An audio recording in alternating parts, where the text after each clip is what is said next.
Hey, my name is Tevis and I'm the discipleship and connections pastor here. And I've been doing that, I can't believe it, for like 6 years now. And last year, 2021, it was October 14th.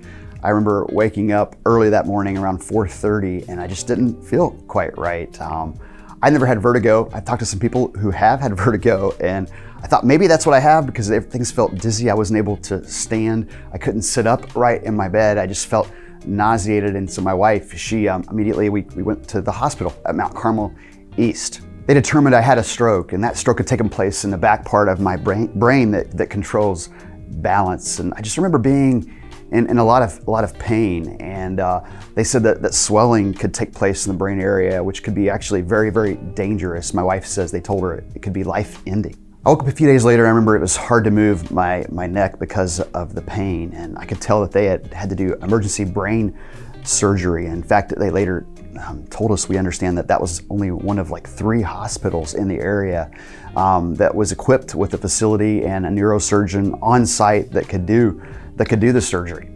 It was overwhelming. Doctors and nurses were coming in to check on me, and I remember having double vision, and they didn't know why that was the case.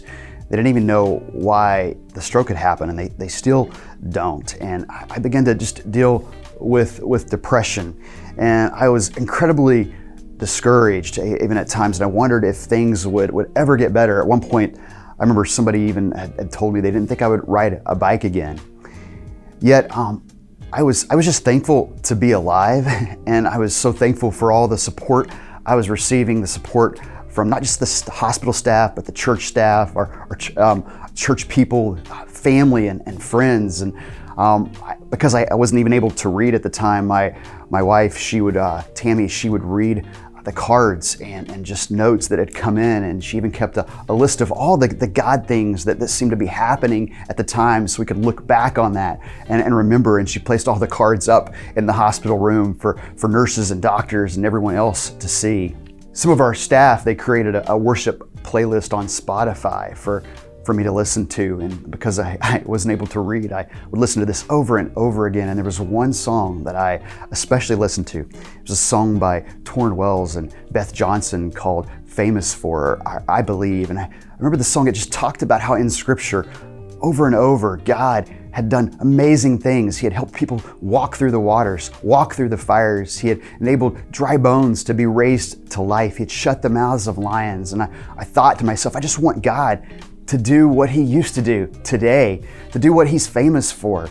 And I remember believing and just saying, God, I believe in You, like this song talks about. Just give me the strength, give me the hope that I need. Unleash Your power. I ended up at Mount Carmel East Hospital and Dodd Rehabilitation Hospital for a month. And then there was just all the therapy that took place. Physical therapy to help me walk again, to help with balance, to help me with my arm, speech therapy to help me with memory issues, occupational therapy, and others who were helping me with vision. And I found myself over and over through all of that, focusing just more and more on Scripture, more and more on prayer, more and more on God, and just thankful for the support of so many people.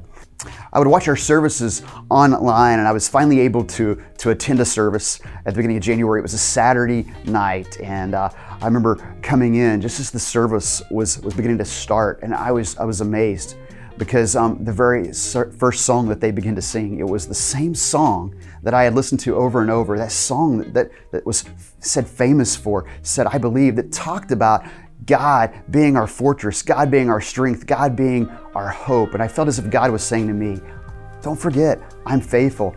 Don't fear. Don't doubt. Remember, I will help you through.